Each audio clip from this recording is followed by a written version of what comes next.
아직도 이제 복음을 계속 깨달아가고 있는 과정이지만요. 이 복음을 알면 알수록요. 무엇이 되어지면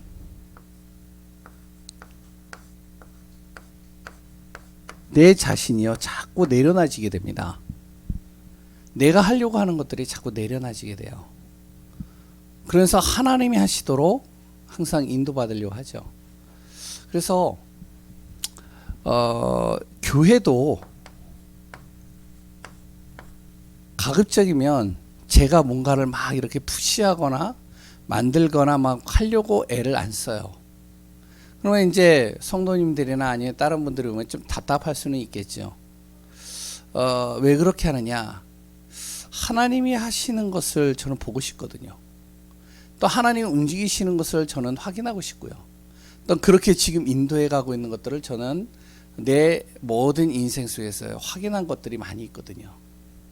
그러니까 우리 교회는 이제 하나하나 인도받는 가운데 있는데요.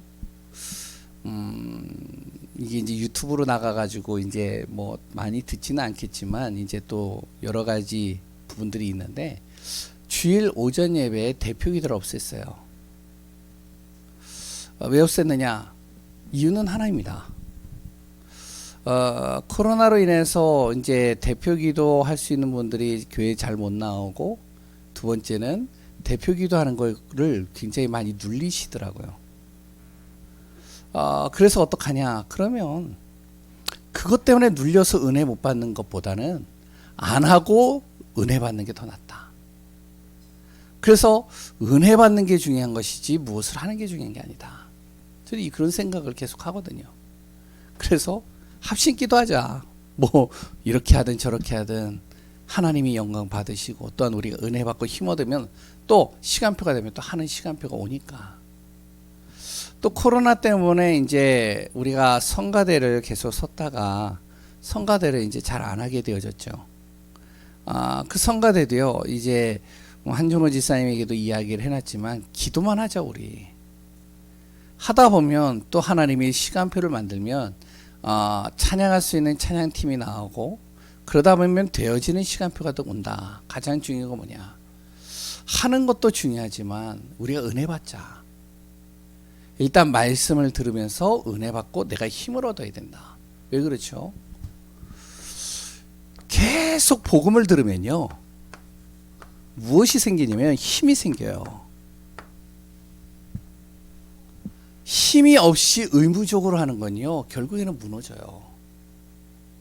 근데요, 복음을 계속 들으면서 힘이 딱 생기면 뭐가 되어지냐면 이게 보입니다. 내가 할 일이 보여요. 내가 할 수 있는 것들이 보인다니까요. 내가 이 찬양을 좋아하고, 그랬던 노래를 좋아하니까 그럼 난 이걸 통해서 주일날은 하나님 앞에 영광 돌리고 싶다. 그럼 그 사람이 찬양대에 쓰는 거예요. 그걸 하나님이 기뻐하시거든요.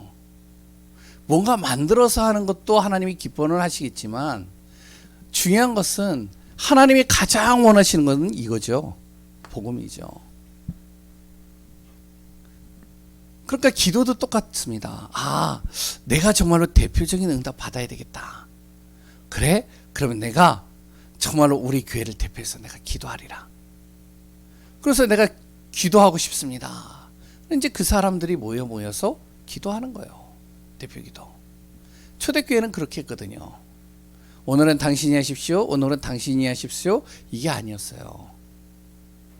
이제 돌아가면서 은혜 받은 사람이 말씀을 전하고, 그리고 또 기도하고 포럼하고 인도받았어요.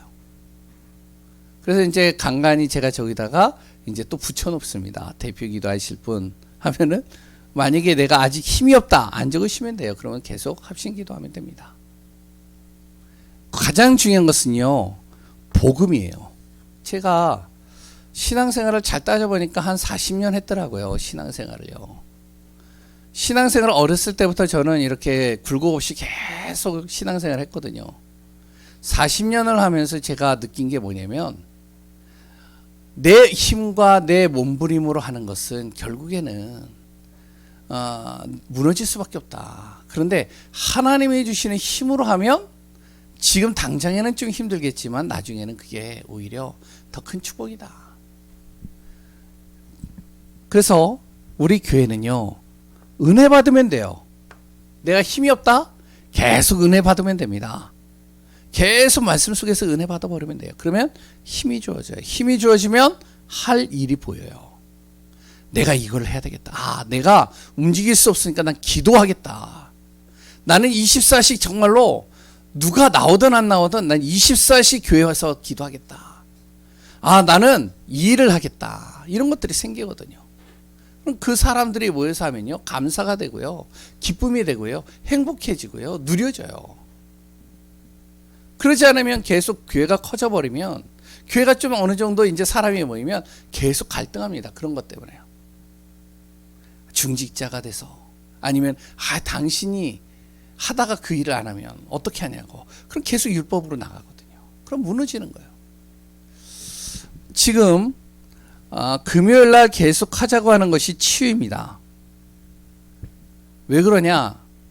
우리가 진짜 생명을 살리고요, 가문을 살리고 가정을 살리고 후대를 살리려면 먼저 내 자신의 각인되고 뿌리 내리고 이 체질된 것을 바꾸는 시간표가 있어야 됩니다. 이게 바뀌어야지 돼요. 지난주에 이제 한 기사를, 이제 신문을 저는 이제 간간히 보는데, 신문을 이렇게 보면서 가슴이 아팠어요. 뭐냐면, 어떤 이제 자영업자 하시는, 이제 뭐 한 40대 중반 정도 되시는 분인 것 같아요. 아이가 2명이 있어요. 어린아이들이 초등학교. 근데, 아내가 이렇게 어떻게 이혼을 해가지고 이제 혼자서 자녀들을 키우는지 아무튼 아내가 없어요. 그리고서 이제 자기 어머니죠. 나이 드신 노모와 그리고 이제 노부모를 이제 섬기는 거예요. 그러니까 이제 이 사람이 자영업을 하는데 코로나 때문에 이게 힘들어졌잖아요. 그러니까 일이 안 들어온단 말이에요. 애들은 키워야 되겠는데, 애들은 남부럽지 않게 진짜 엄마가 하지 못하는 것까지도 이 아버지가 다 해줬는데, 끝내는 어려워지니까요. 어떻게 되어졌느냐. 우울증이 온 거예요. 이 남편, 이 아빠가요. 우울증이 오니까 어떻게 되어지면 계속 우울증 걸리다 있다가 자살한 겁니다. 어떻게 될까요? 그 자녀가요, 아버지가 자살했는데 그 해맑던 아이가, 굉장히 말수가 많았던 그 아이가 방에 딱 들어가서요, 나오질 않는 거예요. 완전히 아이가 폐쇄적으로 돼버린 거예요. 그럼 어떻게 될까요? 우리가 안 봐도 뻔하겠죠. 그러면 보이지 않는 이 흑암이요, 가만두지 않는 겁니다. 그럼 그 가정은요, 어떻게 하면 완전히 무너질 수밖에 없는 거예요. 제가 거제도에서 한 3년 반 있었어요. 거제도에서 이제 사역을 하면서 좀 많은 것들을 느꼈어요. 거기에서 이제 사역을 하는데 이런 가정이 있더라고요. 이 단명하는 가정이 있더라고요. 그러니까 한 50대 전에 남자가 죽는 거예요. 이유도 없이 죽는 거예요. 그러니까 여러 가지 지병에 걸리고 그래서 죽는 건데, 병원에 가도 병명이 안 나와요. 그러니까 이제 그 가정은요, 계속 남자들이 죽어서 나이 드신 분이 없어요. 그러니까 이제 우리 교회 이제 렘넌트의 그 아빠도 이제 단명한 시기가 딱 다가오니까 어떠냐면, 온 산을 돌아다니면서 좋다는 모든 약초들을 다 캐가지고요, 발효 엑기스를 만들고 이것저것 다 만드는 거예요. 그래가지고 집에 가보면요, 병째 막 있어요. 그걸 한 잔 딱 먹었는데요, 야, 진짜 다르더라고요. 근데 왜 이러냐? 단명하니까.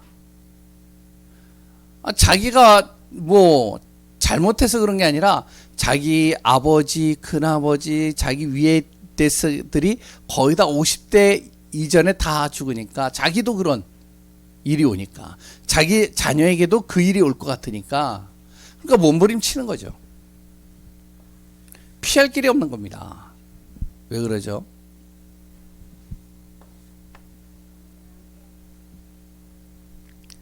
그리고 또한 이제 거제도에서 여러 가지를 좀 많이 경험해 봤는데요.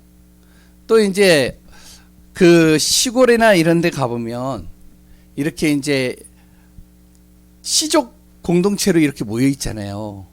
그러니까 이제 무슨 이제 우리 가문이 이렇게 모여가지고 한 지역을 형성하잖아요. 그래서 통영에 가보면은 그런 지역이 있거든요. 몇 군데. 근데 그 지역에요. 무엇이냐면 이 술로 망하는 그 가문이 있어요. 완전히 술에요. 빠져버려 있어요. 그냥 완전히 술로요. 완전히 인생을요. 거기에서 사는 거예요. 그러니까 낮에도 맨정신이 아니에요.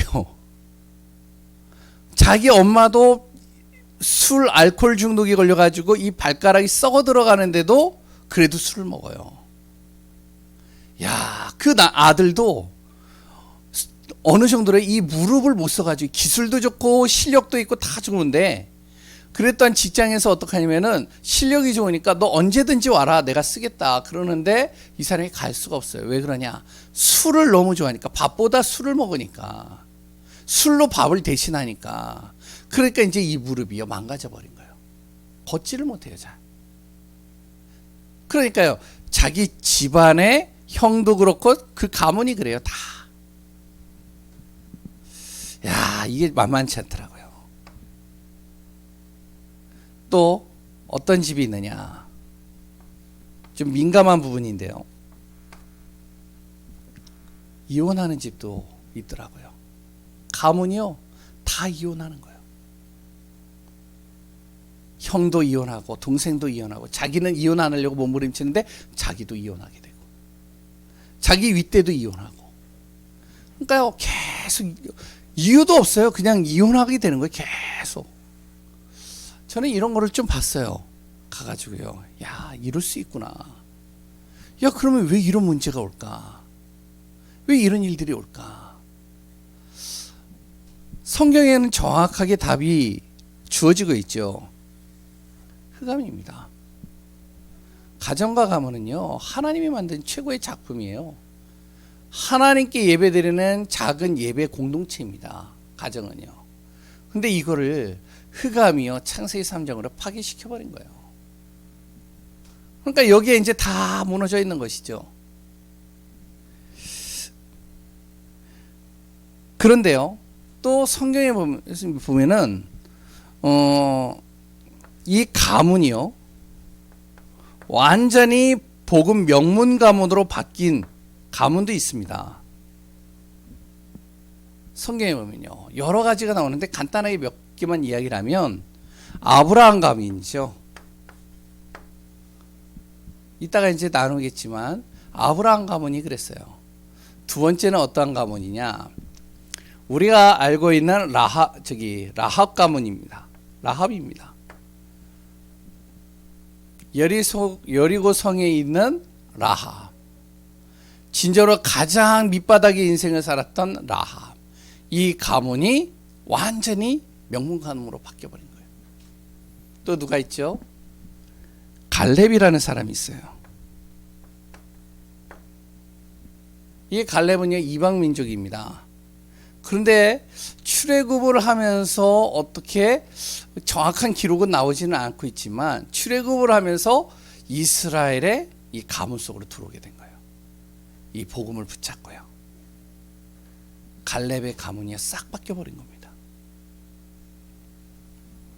또 한 사람 있죠. 우리가 잘 알고 있는 다윗 가문이겠죠.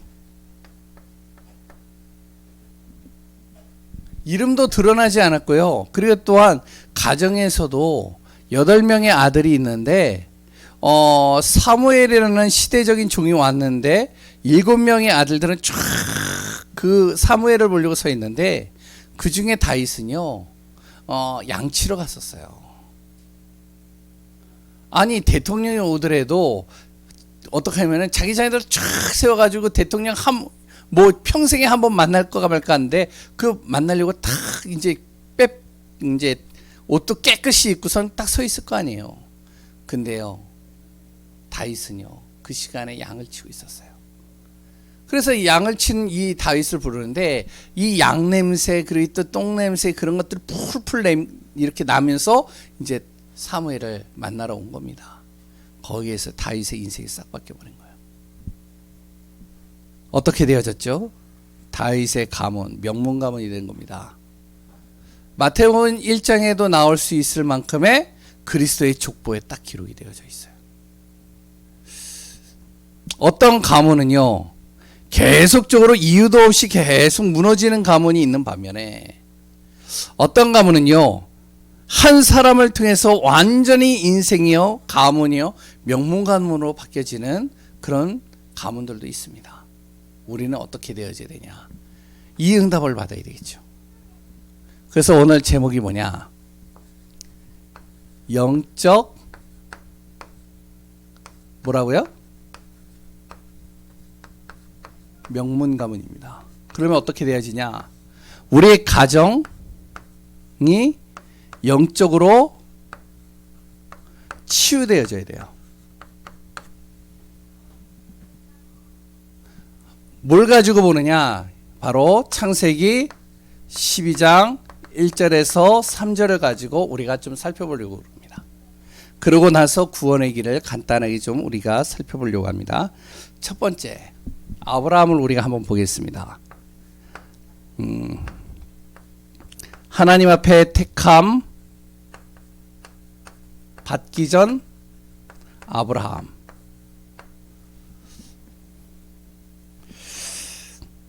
이 아브라함의 가문을 잠깐만 소개를 하면요, 아브라함의 아버지는 누구였냐면 데라였습니다. 그 데라에게는요 3명의 아들이 있었어요. 첫 번째 아들이 누구냐? 이제 순서는 모르겠는데 거기 안 적혀져 있으니까요. 한 아들은 아브라함이에요. 한 아들은 누구라고요? 나홀. 또 한 아들은 하란입니다. 이제 창세기 11장의 하반절에 보면은 잘 나와 있죠. 그런데 이 아브라함은요, 사라와 결혼했고, 하란은 누구와 결혼했는지는 나오진 않지만 우리가 잘 알고 있는 아들 롯을 낳고, 그리고 2명의 두 자녀를 낳고 죽었습니다. 그 2명이요 누구냐면 밀가와 이스가예요. 한 명이 남았잖아요. 사라와 이 아브라함이 결혼을 했는데 자녀가 없어요.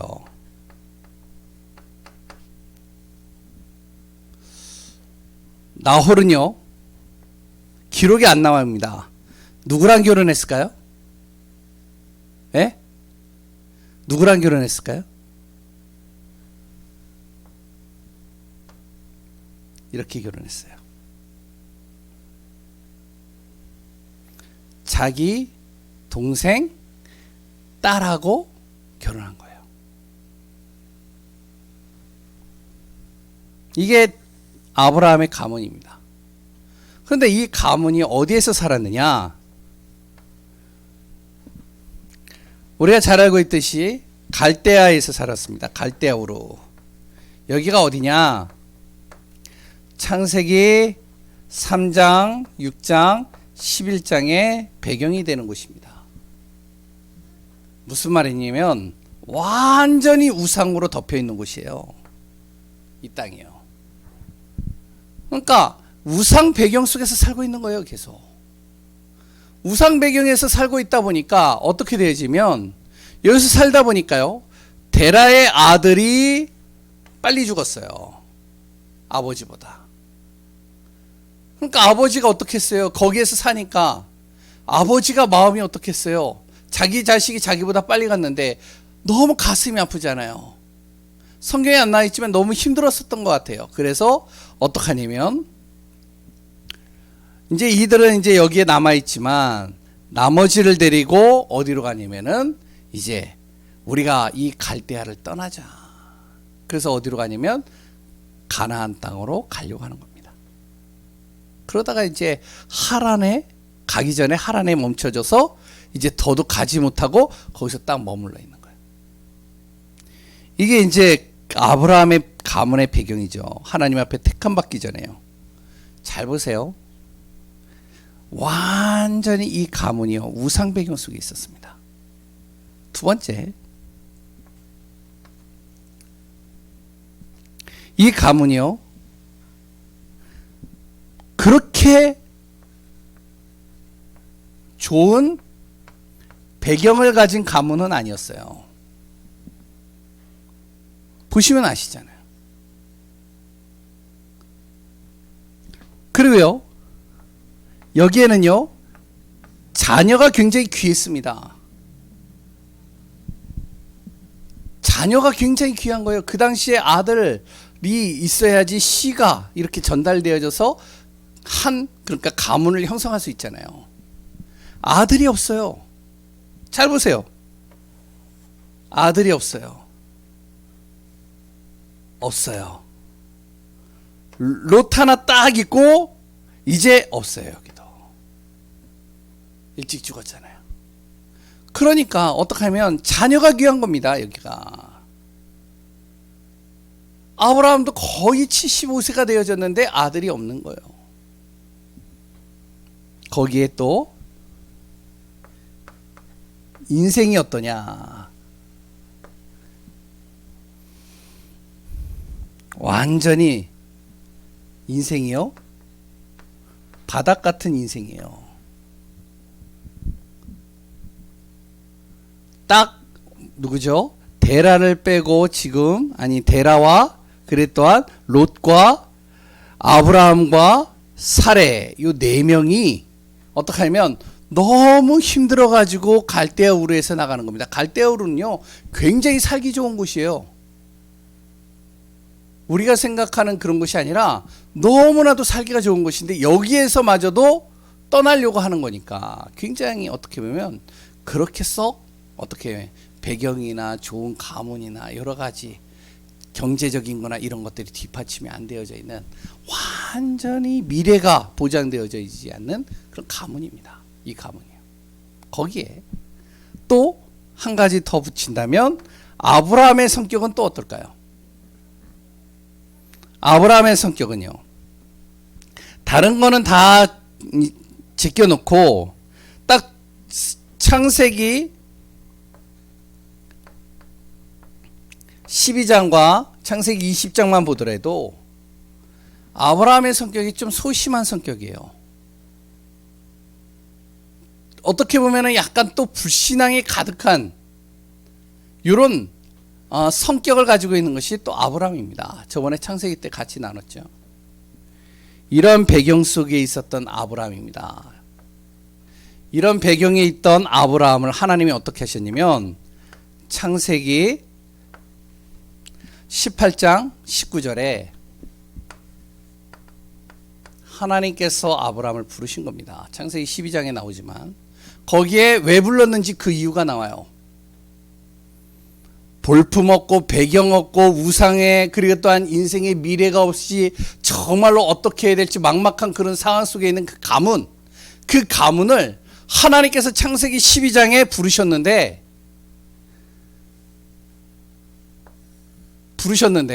어떻게 부르셨느냐? 창세기 18장 19절에 정확하게 나오고 있습니다. 하나님의 뜻을 이루게 하려고. 이게 굉장히 중요한 거죠. 아브라함이 뭔가 좀 잘난 게 있거나 배경이 좋거나 아니면 뭔가 실력이 있거나 뭔가 하나님이 볼 때는 좀 선한 게 있으면은 하나님께서 쓰는데 뭐 그럴 이유가 있겠지만 전혀 하나님이 쓸 수 있는 조건이 하나도 없어요.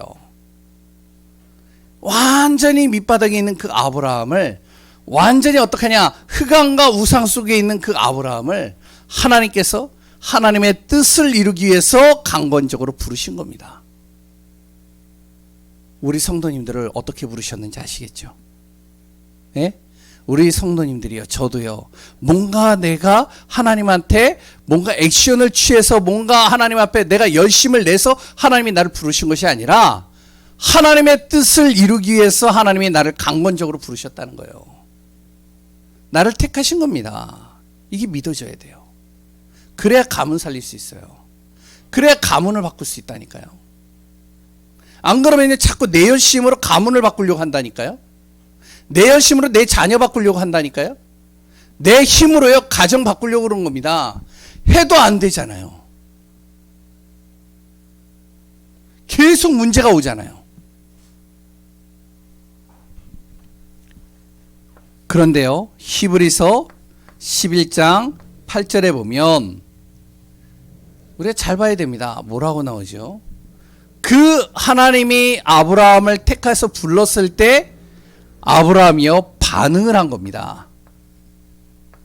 믿음으로요. 하나님 앞에 순종한 거예요. 하나님 앞에 나온 거예요. 그래서 오늘 본문의 창세기 12장 1절에 보면 그렇게 나오는 겁니다. 여호와께서 아브라함에게 이르시되 너는 너의 고향과 친척과 아비의 집을 떠나 내가 내게 지시할 땅으로 가라. 뭔가 아브라함이 특출나서 부른 것이 아니라 이런 배경이지만 내가 그래도 너를 하나님의 뜻을 이루기 위해서 내가 택했다. 우리 성도님들요, 하나님의 뜻을 이루기 위해서 하나님이 택하셨다는 거예요. 그래서 무엇을 한다고요? 정말로 하나님께서 하나님의 뜻을 이루기 위하여 가문을 살리겠다는 겁니다. 그럼 나는 어떻게 하냐? 믿음으로 내가 순종하는 거죠. 그 말씀이에요. 그럼 두 번째,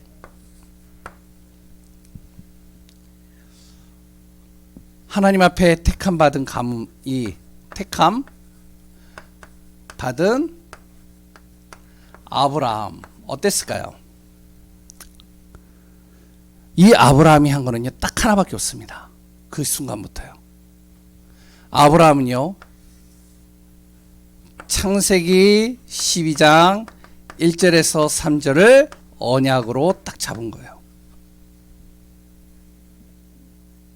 조금 불신앙이 오고 조금 여러 가지 염려 걱정이 오고 여러 가지 좀 부족하고 여러 가지 좀 나약해도 무엇을 잡았냐면요 하나님이 주시는 약속을 딱 잡은 거예요.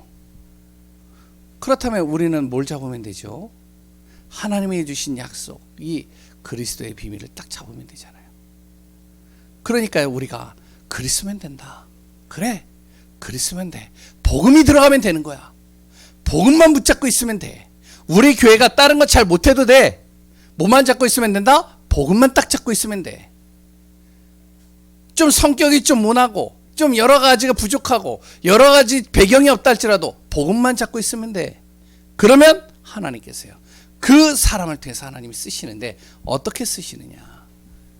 이때부터요 아브라함 한 사람 때문에요 가문을 어떻게 바꿨냐면 이렇게 바꾼 겁니다.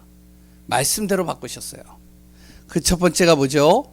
우리가 그 구절을 2절부터 잘 보시면요 하나님께서 내가 너로 무엇을 이룬다고요? 예? 큰 민족을 이루고. 무슨 말이죠? 내가 너에게 기념비적인 축복을 줄 것이다. 언약만 잡았는데요. 두 번째, 그 다음에 뭐라고 나오죠? 내게 복을 주어. 그리고 거기에 뭐라고 나오죠? 내 이름을 어떻게 해요? 창대하게 하리라. 이 이름을 창대하게 하리라. 무슨 말이죠? 바로 나를 가문의 대표적인 축복을 주시겠다는 거예요. 가문을 살리기 위해서, 복음의 명문 가문, 영적 가문의 배경으로 만들기 위해서 나를 대표적인 축복을 주시겠다는 겁니다. 그리고요 또 뭐라고 나오죠? 너는 뭐가 될지라? 복이 될지라. 옛날에 성경에 뭐라고 나와 있죠? 복의 근원이 될지라. 복이 될지라. 다시 이러면 근원적인 축복 주시겠다는 거예요. 창세기 1장 27절 28절, 창세기 2장 1절에서 18절의 에덴의 복, 내가 그 근원적인 복을 너에게 줄 것이다. 네 번째, 그 다음에 또 뭐라고 나오죠? 너를 축복하는 자를 내가 복을 내리고 너를 저주하는 자에게는 내가 저주하리니. 축복과 저주를 통해서 누구도 할 수 없는 불가항력적인 하나님께서 응답을 주시겠다는 겁니다. 그 다음에 마지막에 뭐라고 그러죠? 땅의 모든 족속이 너로 말미암아 뭐가 된다고요? 복을 얻을 것이니라. 다섯 번째, 모든 민족.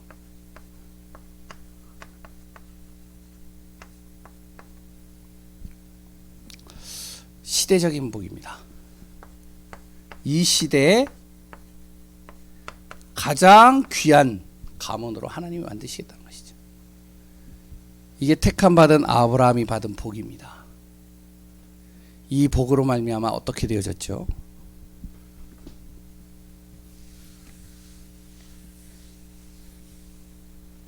이 언약 하나 딱 잡았는데, 이 복음 하나 딱 잡았는데요, 아브라함의 가문이 어떻게 바뀌었느냐, 우리가 잘 알고 있는 내용이죠.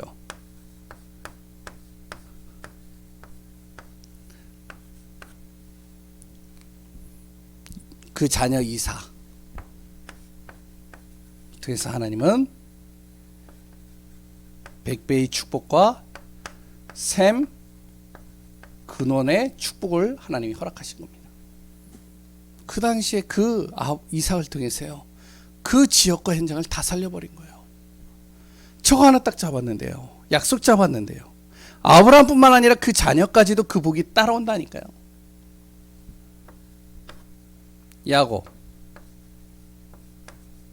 약간 인본주의 좀 많이 쓰는 야곱이지만 이 야곱을 통해서 하나님은 어떻게 하시냐, 이스라엘이라는 민족을 세우신 겁니다. 요셉,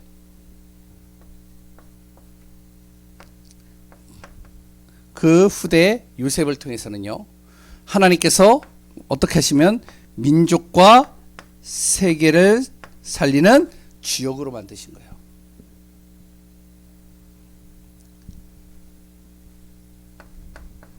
갈라디아 3장 7절 뭐죠? 이 복음의 언약, 그리스도의 언약을 잡은 자는 어떻게 되어지냐, 바로 아브라함의 후손이 될지라, 이렇게 나옵니다. 그러니까 꼭 아브라함의 가문, 육신의 가문을 통해서만 나온 그 후손이 아니라 그리스도의 이 복음을 믿는 사람들을 통해서도 하나님은 아브라함이 받은 그 복을 우리에게 허락하시겠다는 거예요. 이 응답을요. 그러면 우리가 가장 중요한 것은요, 내 가문이 어떻다 이렇다 저렇다 하기 이전에 우리 한 사람이요, 이거 잡으면 되는 거예요. 뭐죠? 언약 제대로 잡으면 돼요. 하나님이 나에게 주시는 언약, 영원한 언약, 뭐죠? 그리스도. 그리고 시대마다 주시는 언약, 세계복음화. 그리고 매주마다 우리에게 주시는 언약, 강단, 말씀. 딱 붙잡고요, 내가 정말로 그 말씀 잡고 기도하고 인도받는데 별거 하지 않았는데요, 하나님은 나 한 사람을 통해서 어떻게 하시냐, 아브라함이 받은 이 복을 통해 나의 가문을, 내 후대를 어떻게 되어지냐, 명문 가문으로 하나님 만들어 가시는 겁니다. 그 대표적인 사람들이 아까 전에 얘기했던 라합, 갈렙, 그리고 또 누구요? 또 누구요? 그리고 다윗, 그 외에 여러 가문들이 있겠죠. 우리 귀한 분들이요, 이 응답 받고 승리하는 축복 속에 있길 바랍니다. 그래서 우리가 진정으로 영적인 명문 가문으로 만들어야 돼요. 우리 가문이 정말 완전히 바뀌어져야 됩니다. 불신자 상태에 있었던 그 흐름을 우리 자녀에게 고스란히 물려주면 안 돼요. 나를 통해서 우리 가문이요 완전히 180도 바뀌어버려야 돼요. 내 자녀와 내 가문이요. 그래서 그 응답 가지고 우리가 시대 살리고 현장 살리는 주역이요 증인으로 서는 귀한 분들 되시기 바랍니다. 기도하겠습니다. 기도가 아니죠. 그 다음에 바로 우리 구원의 길을 간단하게 좀 나누고 기도하겠습니다.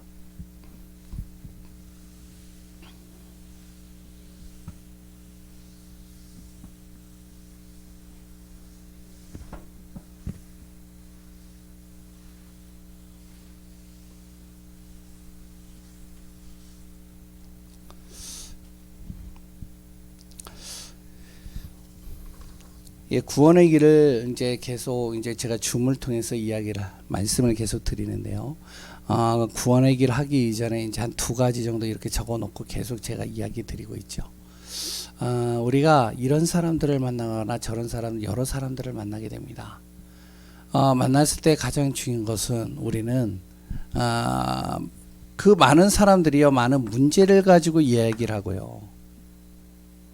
그래 또한 여러 가지 자신들의 생각을 가지고 이야기를 하지만 결국에는 우리가 답을 줄 것은 무엇으로 답을 주느냐? 바로 이 그리스도의 복음으로 답을 줘야 됩니다. 그래야지 살아나는 거예요. 그래야 치유가 되는 거예요. 구원의 길은요. 내가 학습해서 내 신앙을 발전시키기 위해서 하는 게 아닙니다. 그래서 옛날에 이제 어떤 선교사님이 제가 이제 그분 열정은 알아요. 그분 제가 잘 아는 분이거든요. 굉장히 중국에 대한 가슴 마인드가 뜨거운 분이에요. 인천에서 이제 제가 옆에서 같이 도와가면서 그 사역을 해봤기 때문에 제가 잘 알아요. 열정이 뜨거워요. 그런데 이분이 조금 이제 열정이 앞서다 보니까 좀 여러 가지가 좀 맞지 않는 부분들이 있어요. 뭐냐면 구원의 길을 이제 탁 해가지고 프린터를 만들어 놓고 그래야지 이제 이 프린터를 가지고서 이제 그 성도들한테 돌려주고 후대들한테 돌려주면서 구원의 길을 계속 훈련시킨 거예요. 너무 좋잖아요. 근데 이제 구원의 길을 하고 이제 구원의 길 대회를 여는 거예요. 구원의 길을 대회를 열고선 이제 랩런트들이 나와가지고 이제 제대로 하면은 상품을 주는 건데 뭐 그것도 나쁘진 않아요. 근데 이제 하다가 이제 뭐냐면은 자기가 이제 한 대로 똑같이 하지 않으면은 뭐라 그러면은 이제 이렇게 하는 겁니다. 똑같이 하면은 뭐라고 표현하는지 아세요? 이 확인증을 주는 거예요. 정품 확인증. 정품. 잘했어. 정품 확인증을 딱 줘요. 그리고 이제 잘 못했다. 그러면 뭐가 될까요? 예. 좀 더 가서 다시 노력하고 오라고 비품.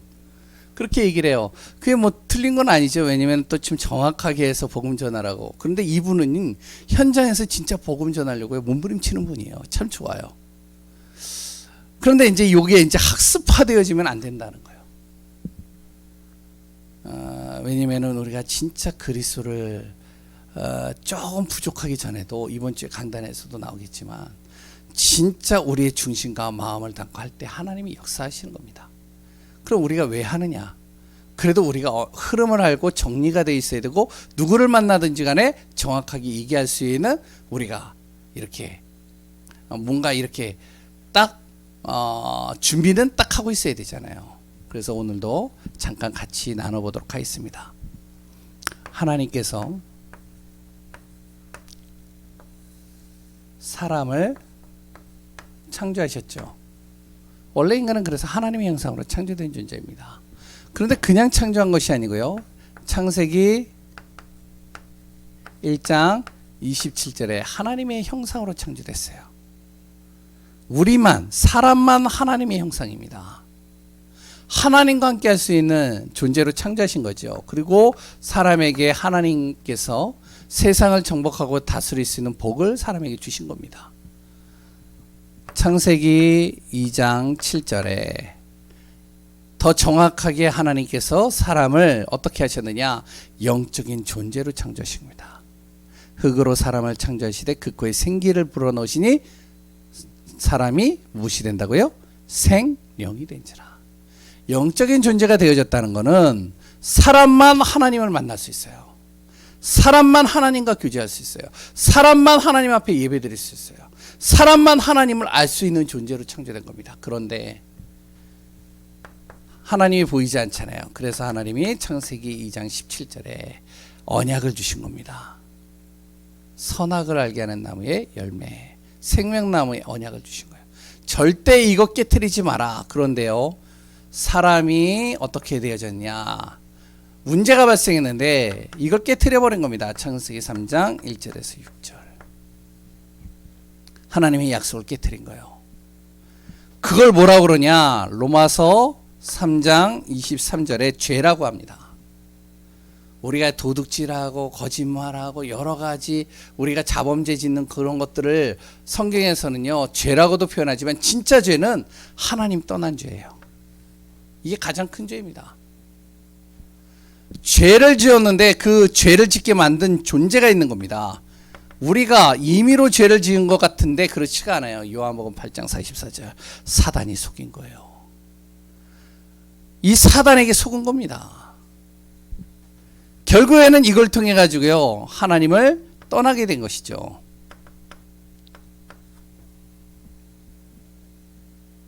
하나님을 떠난 상태를 뭐라 그러냐?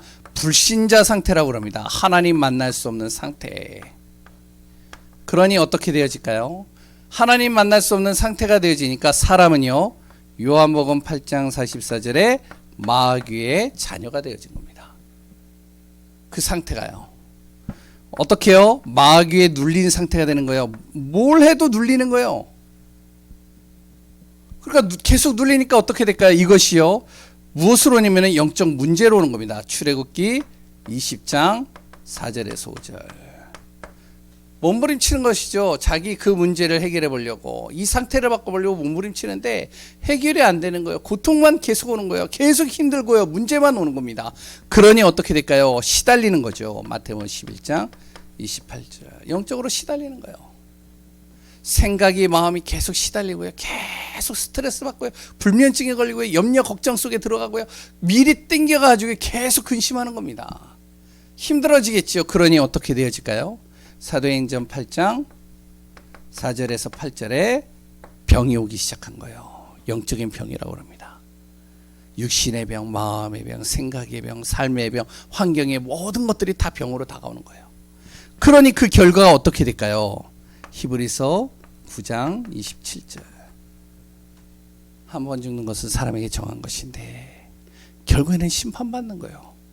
어떻게 해요? 이런 인생 살다가 결국에는 심판받는 겁니다. 그러니 하나님 떠났으니 어떻게 되어지지? 영원한 지옥으로 가는 거예요. 영원한 불못으로 들어갑니다. 지옥배경을 살다가 지옥 속으로 들어가는 거예요. 그런데 자기에게만 끝나는 게 아니에요. 아까도 얘기를 했지만 이것이요, 자녀들에게 고스란히 갑니다. 영적인 대불림이 돼버리는 거예요. 내 자녀에게 가르쳐주지 않았는데 그 자녀도 그 길을 걸어가고 있어요.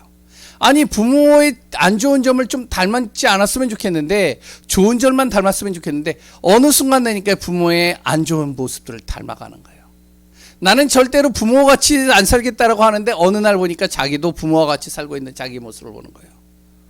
자기도 이혼을 하게 되고, 자기도 술을 먹게 되고, 자기도 정말로요, 단명 속에 빠지게 되고, 자기도 정말로 그 고통 속에 빠지는 거예요.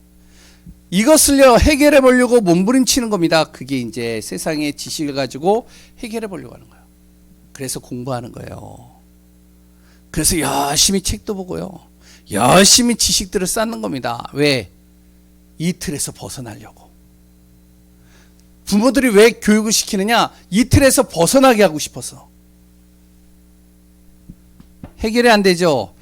행위를 가지고 해결해 보려고 하는 겁니다. 그러면서요, 착하게 살고 바르게 살고 선하게 살고 정직하게 살도록 도와주고, 또한 나도 그렇게 사는데 그게 안 돼요. 이 흑암과 어둠은요, 하나님 떠난 이 인생은요, 영적 상태가 이 사단에게 잡혀있는 상태라서 계속 고통이 오는 겁니다. 그래서 책 중에 재미난 책이 하나 요새 나오더라고요. 제목을 정확하게는 기억 못하는데 근데요 이런 내용이에요. 그 책 제목을 제가 정확하게 좀 기록해가지고 읽어줬으면 좋겠는데 이런 내용이에요. 뭐냐면은 착하게 살면 성공하지 못합니다. 착하게 살면 실패합니다. 이런 책이 있어요. 맞아요? 틀려요?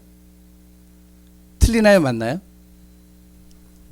이론적으로는 틀린 것 같죠. 그런데 세상을 보면요. 착하게 산 사람 치고 성공한 사람이 많이 없어요. 보면. 왜요? 행위를 가지고 해결 안 돼요. 흑암이 사로잡고 있기 때문에요. 그러니 사람이 가는 곳이 바로 그 다음에 가는 게 종교예요. 그래서요 우리 교회 오는 사람들 있잖아요. 교회 오는 사람들은 우리가요 진짜로 감사하고요 이 사람들 도와줘야 돼요. 교회까지 온 이유가 뭔지 아세요?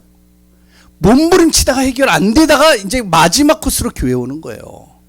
절에도 가보고 천주교도 가보고 왜 절 그래도 공기가 좋잖아요. 천주교 가보면은 뭔가 신이 있는 것처럼 느껴지잖아요. 무속 미신 바로바로 즉각적으로 답 주잖아요. 그러니까 다 해볼 거 다 해봐요. 그래서 다 무너지고 다 망한 다음에 어디로 가느냐? 결국에 마지막 코스가 교회로 오는 거예요. 근데 이 사람들이요 교회로 왔는데 교회에서마저도 율법을 얘기를 하고요. 교회에서도 마저 행위를 얘기를 하고요. 자기 다 해본 거거든. 교회에서마저도 세상적인 방법을 가지고 자꾸 얘기를 하고 그럼 어떻게 되겠어요? 결국에는 이 사람 눌려가지고요 무너지는 겁니다. 종교 선택하는데 해결이 안 되잖아요. 사람의 방법으로 해결할 수 있는 게 아니에요. 그래서 하나님이 해결책을 주신 겁니다. 그 해결책이 뭐죠? 하나님 떠난 그 순간 하나님께서 약속을 주셨는데요. 창세기 3장 15절에 바로 이 사단의 머리를 박살낼 한 분을 너희에게 보낼 것이다. 여인의 후손으로 올 것이다. 여자의 후손으로. 남자의 씨로 안 온다는 것이죠. 그래요 또한 출애굽기 3장 18절에 우리의 모든 죄 저주 어떻게 해결할 것이냐. 그 한 분이 오셔서 우리를 위해서 대신 그것을 갚아주실 것이다. 피값으로. 그럼 지금 구약시대의 사람들은 어떡하냐. 그 예수님이 오실 그 분이 오실 때까지 어떻게 하면 양 잡고 소 잡고 피값으로 대신 그 죄를 해결하는 거야. 계속. 그래서 피제사를 계속 드린 겁니다. 예수님 오시는 순간부터 피제사가 사라진 거예요. 왜? 단번에 그 문제를 해결해 버렸기 때문에. 이사야 7장 14절 뭐죠? 하나님 떠난 거 어떻게 해결해요? 그분이 오셔서 하나님 만나는 길 여시고 영원히 임마누엘로 함께 하시겠다는 겁니다.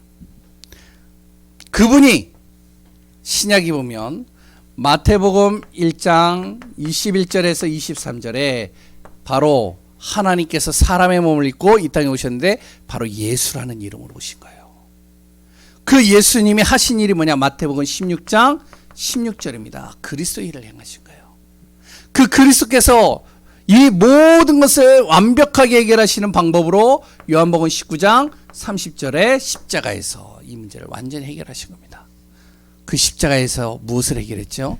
하나님 떠난 나, 하나님 만나는 길 대신 참 선지자. 요한복음 14장 6절. 사단의 권세를 멸하는 정말로 만왕의 왕으로 이 땅에 오실 바로 누구요? 요한일서 3장 8절 그리스도. 죄와 저주의 문제를 해결하기 위하여 바로 예수 그리스도께서 십자가에서 단번에 죽으심으로 말미암아 우리를 죄와 사망의 법에서 생명의 성령의 법으로 자유케 하시는 참 제사장 되시는 그리스도로 오셨다는 것이죠. 그래서 그 그리스도 예수님을요 내가 믿음으로 내가 영접하면 하나님의 자녀가 되는 겁니다. 요한복음 1장 12절 영접하는 자 곧 그 이름을 믿는 자 얘기는 하나님의 자녀가 되는 권세를 주셨으니 로마서 10장 9절에 그럼 어떻게 영접하느냐 정확하게 나오고 있죠. 주 예수를 바로 내가 마음으로 믿고 그분이 하나님께서 그분을 죽음에서 다시 살리신 사실을 내가 입으로 시인하면 구원을 받느니라. 그러면서 10절에 뭐라고 그러죠? 네가 마음으로 믿어 의에 이르고 입으로 시인하여 구원받느니라. 마음으로 믿고 입으로 시인하라는 거예요. 그러면은 영접이 되는 거예요. 그럼 구원받는 겁니다. 교회 열심히 못 다녔어도 정말로 영접하는 순간 바뀌는 것이죠. 그러면 어떻게 될까요? 하나님의 자녀가 되는데 어떻게 될까요? 그때부터 내 안에 하나님의 영이 함께 하시는 겁니다. 고린도전서 3장 16절. 함께하는 정도가 아니죠. 요한복음 14장 16절에서 17절. 나를 인도해 가시는 거예요. 나의 모든 삶을, 나의 모든 인생을 인도해 가시는 겁니다. 인도해 가는 정도가 아니죠. 요한복음 14장 14절. 성령께서 내 안에서 역사하시는 거예요. 내가 기도하는데요, 성령께서 응답하시고 이끌어 가시는 겁니다. 그 정도가 아니죠. 누가복음 10장 19절에 예수 그리스도의 이름으로 선포하는데 흑암이 꺾이는 거예요. 사단이 무너지는 거예요. 우리 가정에 흐르는 모든 악한 영들이 무너지는 겁니다. 내 생각 속에 악한 생각을 집어넣고 정말 더러운 생각, 지저분한 생각들을 집어넣는 이 모든 악한, 모든 미혹시키는 영들이 그리스도 예수를 선포하는데 완전히 결박되고 떠나가는 거예요. 히브리서 1장 14절. 떠나는 정도가 아니라 주의 천군 천사로 나를 돕는 겁니다. 하나님의 영으로 나를 돕기 시작하는데 천사를 동원해서 도우시는 거예요. 그러면서 나의 배경도 바꿔주시는 것이죠. 배경 없는 나에게 하늘의 배경이 되어주시는 겁니다. 보호자의 축복으로 나를 이끌어. 그 사람을 통해 하나님은요, 내 가정과 내 현장과 내 삶 속에 증인으로 세우신다는 거예요. 이게 하나님의 자녀가 받는 축복입니다. 우리 귀한 분들이요, 정말로 예수 그리스도를 통해서 정확한 복음을 전달하고 증인으로 서고 나를 만나는 사람들이 정확한 복음을 듣고 구원받아서 하나님의 자녀의 축복 속으로 들어오는 귀한 응답들을 우리가 확인해야 되겠습니다.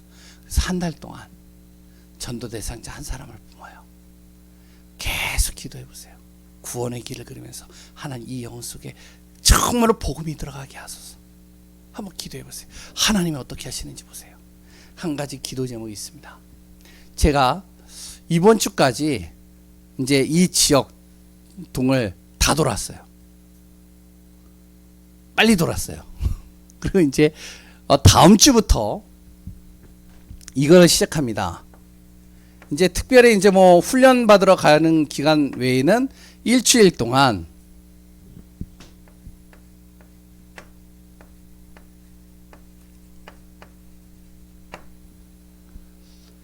장이 1, 2, 3동이 있는데요. 장이 여기가 3동이죠. 예? 장이 3동부터 이제 좀 시작하려고 합니다. 이제 뭘 하냐? 일주일 동안 저 혼자만의 집중 전도예요. 나를 만나는 사람들에게 복음 전한다. 마스크 써도 상관없다. 뭐 어떻게든 상관이 없다. 이번 주 강단에 나와요. 참 말씀이 이렇게 딱딱 맞아요. 하여튼 누구를 만나든 내가 일주일 동안 이 지역에서 내가 이제 전도한다. 그리고 다음 주에는 장이 이동으로 가는 거예요. 또 장이 3동. 이거 이제 또 한 바퀴 계속 돌 겁니다. 일주일에 한 지역씩. 언제까지요? 제자 한 사람 나올 때까지. 그래서 기도해 주세요. 그리고 우리 성도님들은 뭐만 하느냐? 아까 전에 얘기했지만 계속 은혜 받는 시간 놓치지 마세요. 복음이 들어가야 힘을 얻어요. 힘이 있어야 보여요. 내가 할 일들이요. 그거 안 되면은 안 하는 게 나아요. 오히려 그게 나를 눌리게 합니다. 승리하시기 바랍니다. 잠깐 기도하고 우리 한 1, 2분 정도만 집중으로 내 가정, 가문, 지역 현장, 우리 교회를 놓고 기도하고 마치도록 하겠습니다. 하나님의 은혜 감사합니다. 하나님의 뜻과 계획 속에서 응답을 누리는 귀한 분들 되게 하소서. 오늘도 주의 성령으로 친히 충만케 하소서. 예수님 이름으로 기도합니다. 우리 1, 2분 정도 같이 기도합니다. 하나님 감사합니다. 오늘도 구원의 길을 하고 오늘도 진정으로 하나님 복음 속에서 우리 가문의 영적 가문이 정말로 복음의 가문으로 바뀌어지고 흑암과 어둠이 떠나가고 진정으로 영적인 치유가 일어나는 귀한 가문이요 가정되게 하여 주소서. 정말로 보이지 않는 흑암, 이 저주 사단의 권세가 완전히 무너지게 하시고 진정으로 하나님이여 가정을 깨뜨리고 자녀들을 무너뜨리고 진짜로 후대들을 완전히 도륙하고 있는 모든 악한 영들이 그리스도 예수 이름으로 완전히 무너지는 시간 되게 하여 주옵소서. 예수 그리스도 때문에 행복한 자, 예수 그리스도 때문에 감사한 자, 예수 그리스도 때문에 승리할 수밖에 없는 귀한 우리 교회가 되게 하여 주시고, 우리 성도님들 정말로 하나님께서 복의 복을 더하여 주옵소서. 진짜로 한 주간 또한 우리 안에서 참된 치유가 일어나게 하소서. 말씀이 들어가는 곳마다 치유가 되어지고 우리 자신이 살아나고 회복되어지고 응답 속으로 증인으로 하나님 세워가게 하소서. 모든 것을 움직이시는 예수 그리스도의 이름으로 기도합니다. 이제는 우리 주 예수 그리스도의 은혜와 하나님의 크신 사랑하심과 성령의 내주인도 감하여서 충만한 은혜가 우리 귀한 예강교회 전 성도님들 머리 위에 가는 현장 위에 이제로부터 영원히 함께 있을지어다. 아멘.